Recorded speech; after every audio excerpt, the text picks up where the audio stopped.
Hey guys, welcome back to my channel. If you're new here, welcome. This is Boss Vision, where I share with you all everything you need to know about making candles.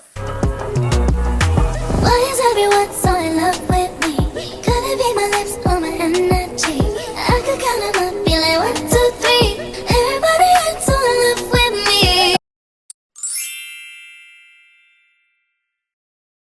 In today's video, I'm beyond excited to be sharing with you all my top 5 mistakes that I made as a candle business owner. So if you're interested in that sort of content, then definitely give this video a thumbs up. Comment down below if you experienced any of this or if this was helpful to prevent your failures, and definitely share this video in Facebook groups if you find it helpful. Alright, let's just jump right into it. Did I mention subscribe? Please subscribe. Your girl's on the road to 30K, and any subscribers mean the world to me. And yeah, let's just jump right in. Okay, number 1. You need to set up a business address. If there's one thing I regret in the beginning in 2020 when I first got started, it is that I needed a virtual business address or a P.O. box. You could do either one. You don't have to do a virtual address if you want to make sure that you have a return physical location. I recommend doing a P.O. box because oftentimes you run into the scenario that if someone mistakenly gives you the wrong address, it'll return to sender, and the last thing you want it to return to is to the world, the abyss, you know? But also, yeah, a P.O. box is very beneficial for returns, as well as if you have any packages that you won't be physically at home for that you don't want to worry about getting taken. I also learned the importance of having a P.O. box when I run into the scenario of actually creating email marketing. Comment if you know what I mean. But typically with email marketing, it is very important for you to have a business address at the bottom of the email, and that was something that I didn't want to have. I don't want to have my private physical address at the bottom of my emails. Even though these are my potential customers, there could be some stalkers in there. It just feels so weird, and it's like by law you are required to have an address down there, so it's so important to have a business address. Definitely recommend. Number 2, you need to register your business for tax exemption because it gives you the opportunity to be tax exempt from these vendors. Like, a lot of vendors won't even mention it to you. It's like a secret. I found out from Candle Science, honestly. But then 2021, I believe, I noticed at the bottom of their About Us page, because I was trying to get pickup because their warehouse is near me, I noticed that they had also tax exempt. And I was like, what is that? And I found out that you could actually be exempt from taxes from all vendors if you register properly with your state. And I'll link the information down below for you guys to do that. But yeah, I really wish I would have done that because that would save me hundreds and hundreds and hundreds of dollars. I don't know if it would be thousands, but hundreds of dollars add up for your bottom line. The last thing you want to do is just be spending when you don't have to, especially if you have like let's say you have a $500 order, you know, for inventory, and they charge you tax on that. That tax is coming out of your bank account. It is not coming out of your deductions for filing for the next year. It's coming out of your bank account,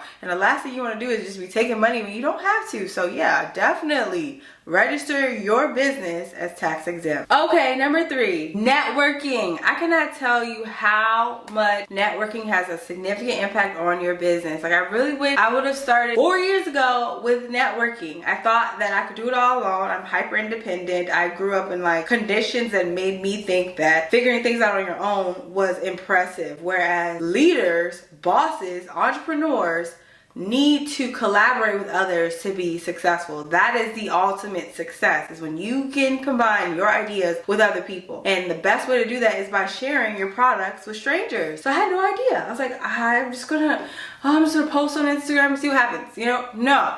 You need to be telling your dentist about your candles, people at your gym, running on a treadmill. Did you know I sell candles? Telling your dermatologist, a restaurant, the manager comes up and says, hey folks, how's everything? Like, everything is great. Did you know I sell candles? And the best way to do that is by offering a free sample. I use free actual 2-ounce candles. Yeah, so here's what I use. I use a free 2-ounce candle as a business card. I hate the term business card. I feel like the only people who like to access your business card is a time waster, and I don't like going through that. So I prefer to give you something to actually try so you can see the way it performs, see the way it smells, all that good stuff. And then on the lid, it gives you relevant information.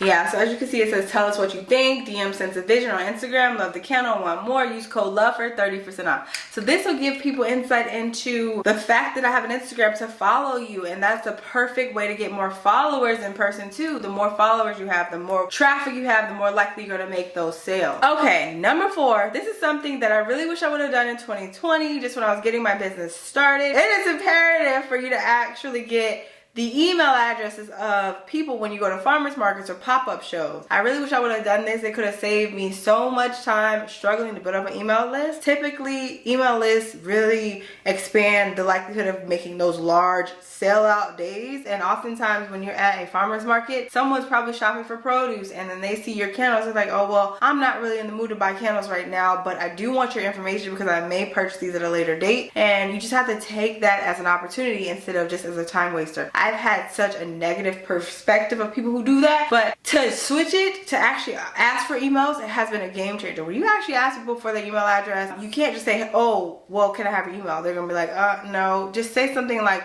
I'm doing a giveaway, and if you let me know your email address, you'll be entered in to win. And that will help people feel more confident with sharing their relevant private email address.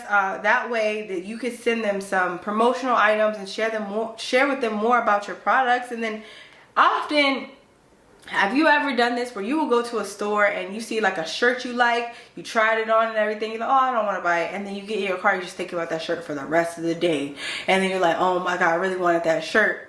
And that's the same thing that could happen with your business. So it's so important to keep that social proof, keep building that connection, and you'll be surprised. Like, just say, let's say you would get 25 sales at a pop-up show, and then like 50 people walked up to your table. You ruined 25 opportunities by not getting their email. So make sure you get the email address of people who didn't purchase from you but stopped, and make sure you get the email address of people who purchased. That is so important. Oh my god, you have to get their email address, because what's going to happen is if they love your product, they're going to be looking at it and just looking at it like, oh my god, I love the way this looks, I love the way this smells, I wonder where that girl is, I wonder about that. And they'll throw it away and you'll never see them again. Whereas if you have their email address, they'll get an email from you. They're like, oh my god, you want to know something? I want to buy from her again. Okay. And you can also do a targeted list of all the people you get from farmers markets and pop-up shows to give them an incentive of like free pickup or free drop off, you know, something to make them feel encouraged to make that second purchase. All right, and last but certainly not least, I would have to say the key element that I needed in my business that I did not have, that was a huge mistake, was actually not having a candle business plan. I started my business in 2020. I had so many recipes, and honestly the only reason why I launched was because I was being impatient. Like, I began testing around May of 2020. I finally got a hot throw in September. It took me from May to September to get a hot throw. So when I finally got a hot throw, I was like, I'm killing it. And then I noticed I was spending so much money on the inventory and packaging and stuff like that, that I was like, I want to see my money, I want to see a return. So I rushed and I just launched my business, and that was the stupidest thing I could have ever done, because I got no sales the first day. It was so embarrassing. Like, the best way that I got sales was from actually using influencer marketing. So I got an influencer, she had a large audience, she promoted me, and that's how I was able to begin there. But to keep those customers, I had to be more process-based with my marketing strategy. And I developed a strategy, I developed a step-by-step guide to take your business to the next level, so you can see those sold out Black Friday days like I did and actually own the outcomes. Because it's too often that we have all this inventory. We spent thousands of dollars, yes, thousands of dollars. I know you did too. Comment if you have spent thousands of dollars on supplies, and then you make them, it's so pretty, and then you get out there and start trying to do this and you get so many no's that you quit. I've seen people de-stash, give up on their business, and they're just like, I'm making 1-2 sales a week, this is not working for me. And it's not that it's not working for you, it's that you're not working it. Like, there's so many ways for you to work your opportunity. Never take your candle business for granted. Like, honestly, there's so many avenues for you if you really dial in on that process. As I was writing the candle business guide, I was thinking about the fact that entrepreneurship is such a masculine, task. Like, you typically run into the scenario of seeing men running businesses successfully and then women running businesses and getting discouraged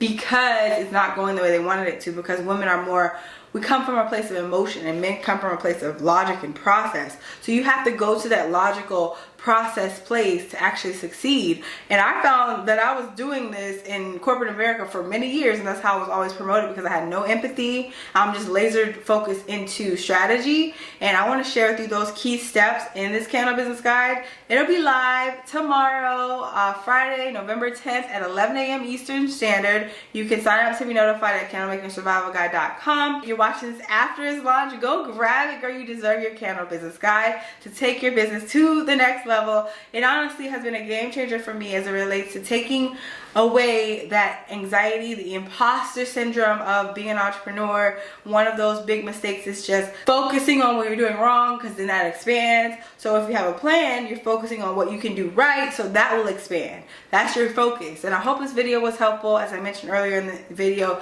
comment down below what you'll be doing for Black Friday. Comment if this was helpful. Share this to any Facebook groups. It definitely helps YouTube's algorithm, plus it gets you to more candle makers.